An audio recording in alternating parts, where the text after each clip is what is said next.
इस कारण देवर्षि नारद को बनना पड़ा था एक बार बंदर। श्री नारद बड़े ही तपस्वी और ज्ञानी ऋषि हुए, जिनके ज्ञान और तप की माता पार्वती भी प्रशंसक थीं। तभी एक दिन माता पार्वती श्री शिव से नारद मुनि के ज्ञान की तारीफ करने लगीं।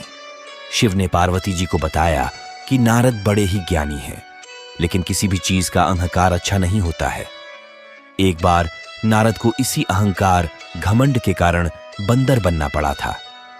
यह सुनकर माता पार्वती को बहुत आश्चर्य हुआ। उन्होंने श्री शिव भगवान से पूरा कारण जानना चाहा। तब श्री शिव ने बतलाया, इस संसार में कोई कितना ही बड़ा ज्ञानी हो, लेकिन श्री हरि जो चाहते हैं वो उसे बनना ही पड़ता है। नारद को एक बार अपने इसी तप और बुद्धि का अहंकार घमंड हो गया था।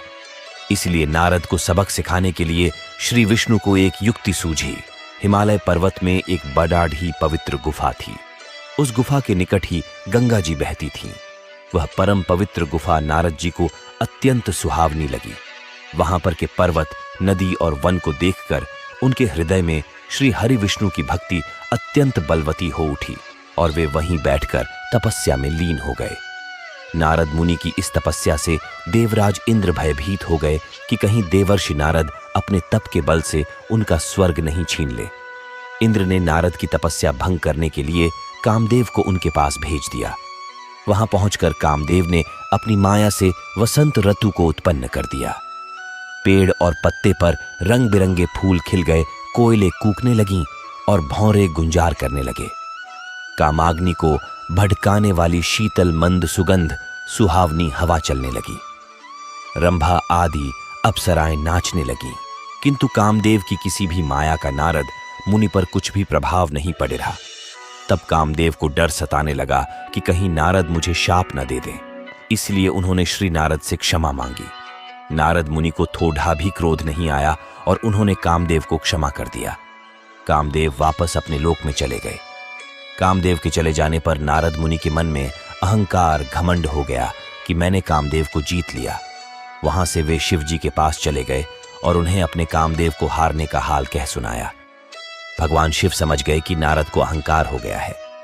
शंकर जी ने सोचा कि यदि इनके अहंकार की बात विष्णु जी जान गए तो नारद के लिए अच्छा नहीं होगा। इसलिए उन्होंने नारद से कहा कि तुमने जो बात मुझे बताई है उसे श्री हरि को मत बताना। नारद जी को शिव जी की यह बात अच्छी नहीं लगी। उन्होंने सोचा कि आज तो मैंने कामदेव को हराया है और ये भी किसी को नहीं बताऊं। नारद जी क्षीर सागर पहुंचे गए और शिव जी के मना करने के बाद भी सारी कथा उन्हें सुना दी। भगवान विष्णु समझ गए कि आज तो नारद को अहंकार घमंड ने घेर लिया है। अपने भक्त के अहंकार को वे सह नहीं पाते। इसीलिए उन्होंने अपने मन में सोचा कि मैं ऐसा उपाय करूंगा कि नारद का घमंड भी दूर हो जाए और मेरी लीला भी चलती रहे। नारद जी जब श्री विष्णु से विदा होकर चले तो उनका अभिमान और भी बैराचा गया। इधर श्री हरि ने अपनी माया से नारद जी के रास्ते में एक बड़े ही सुंदर नगर को बना दिया। उस नगर में शीलनिधि नाम का वैभवशाली राजा रहता था। उस राजा की विश्व मोहिनी नाम की बहुत ही सुंदर बेटी थी, जिसके रूप को देखकर लक्ष्मी भी मोहित हो जाए। विश्व मोहिनी स्वयंवर करना चाहती थी, इसलिए कई राजा उस नगर में आए हुए थे। नारद जी उस नगर के राजा के यहां पहुंचे तो राजा ने उनका पूजन करके उन्हें आसन पर बैठाया। फिर उनसे अपनी कन्या की हस्तरेखा देखकर उसके गुण दोष बताने के लिए कहा। उस कन्या के रूप को देखकर नारद मुनि वैराग्य भूल गए और उसे देखते ही रह गए। उस कन्या की हस्तरेखा बता रही थी कि उसके साथ जो विवाह करेगा वह अमर हो जाएगा, उसे संसार में कोई भी जीत नहीं सकेगा और संसार के समस्त जीव उसकी सेवा करेंगे। ये बात नारद मुनि ने राजा को नहीं बताई और राजा को उन्होंने अपनी ओर से बनाकर कुछ और अच्छी बातें कह दी। अब नारद जी ने सोचा कि कुछ ऐसा उपाय करना चाहिए कि यह कन्या मुझसे ही विवाह करे। ऐसा सोचकर नारद जी ने श्री हरि को याद किया और भगवान विष्णु उनके सामने प्रकट हो गए। नारद जी ने उन्हें सारी बात बताई और कहने लगे, हे नाथ, आप मुझे अपना सुंदर रूप दे दो ताकि मैं उस कन्या से विवाह कर सकूं। भगवान हरि ने कहा, हे नारद, हम वही करेंगे जिसमें तुम्हारी भलाई हो। ये सारी विष्णु जी की ही माया थी। विष्णु जी ने अपनी माया से नारद जी को बंदर का रूप दे दिया। नारद जी को यह बात समझ में नहीं आई। वो समझे कि मैं बहुत सुंदर लग रहा हूं। वहां पर छिपे हुए शिव जी के 2 गणों ने भी इस घटना को देख लिया। ऋषिराज नारद तत्काल विश्व मोहिनी के स्वयंवर में पहुंच गए और साथ ही शिव जी के वे दोनों गण भी ब्राह्मण का रूप बनाकर वहां पहुंच गए। वे दोनों गण नारद जी को सुनाकर कहने लगे कि भगवान ने इन्हें इतना सुंदर रूप दिया है कि राजकुमारी सिर्फ इन पर ही रीझेगी।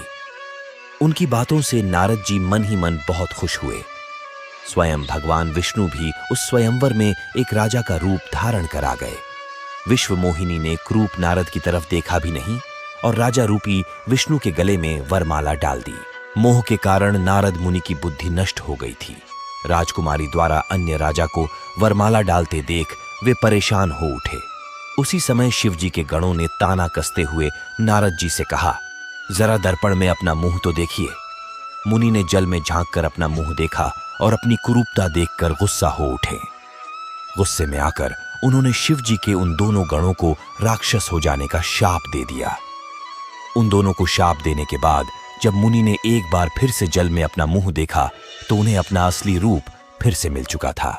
नारद जी को अपना असली रूप वापस मिल गया था, लेकिन भगवान विष्णु पर उन्हें बहुत गुस्सा आ रहा था, क्योंकि विष्णु के कारण ही उनकी बहुत ही हंसी हुई थी। वे उसी समय विष्णु जी से मिलने के लिए चल पड़ी है। रास्ते में ही उनकी मुलाकात विष्णु जी, जिनके साथ लक्ष्मी जी और विश्व मोहिनी भी थीं, से हो गई। उन्हें देखते ही नारद जी ने कहा, आप दूसरों की खुशियां देख ही नहीं सकते। आपके भीतर तो ईर्ष्या और कपट ही भरा हुआ है। समुद्र मंथन के समय आपने श्री शिव को बावला बनाकर विष और राक्षसों को मदिरा पिला दिया और स्वयं लक्ष्मी जी और कौस्तुभ मणि को ले लिया। आप बड़े ढे धोखेबाज और मतलबी हो, हमेशा कपट का व्यवहार करते हो। हमारे साथ जो किया है उसका फल जरूर पाओगे। आपने मनुष्य रूप धारण करके विश्व मोहिनी को प्राप्त किया है, इसलिए मैं आपको शाप देता हूं कि आपको मनुष्य जन्म लेना पड़ेगा। आपने हमें स्त्री से दूर किया है, इसलिए आपको भी स्त्री से दूरी का दुख सहना पड़ेगा। और आपने मुझको बंदर का रूप दिया, इसलिए आपको बंदरों से ही मदद लेना पड़ेगी। नारद के शाप को श्री विष्णु ने पूरी तरह स्वीकार कर लिया और उन पर से अपनी माया को हटा लिया। माया पके हट जाने से अपने द्वारा दिए शाप को याद कर कि नारद जी को बहुत दुख हुआ, किंतु दिया गया शाप वापस नहीं हो सकता था। इसीलिए श्री विष्णु को श्री राम के रूप में मनुष्य बनकर अवतरित होना पड़ेगा। शिव जी के उन दोनों गणों ने जब देखा कि नारद अब माया से मुक्त हो चुके हैं, तो उन्होंने नारद जी के पास आकर और उनके चरणों में गिरकर कहा, हे मुनिराज, हम दोनों शिव जी के गण हैं। हमने बहुत बड़ा अपराध किया है, जिसके कारण हमें आपसे शाप मिल चुका है। अब हमें अपने शाप से मुक्त करने की कृपा करें। नारद जी बोले, मेरा शाप झूठा नहीं हो सकता, इसलिए तुम दोनों रावण और कुंभकर्ण के रूप में महान ऐश्वर्यशाली बलवान तथा तेजवान राक्षस बनोगे और अपनी भुजाओं के बल से पूरे विश्व पर विजय प्राप्त करोगे। उसी समय भगवान विष्णु राम के रूप में मनुष्य शरीर धारण करेंगे। युद्ध में तुम दोनों उनके हाथों से मारे जाओगे और तुम्हारी मुक्ति हो जाएगी।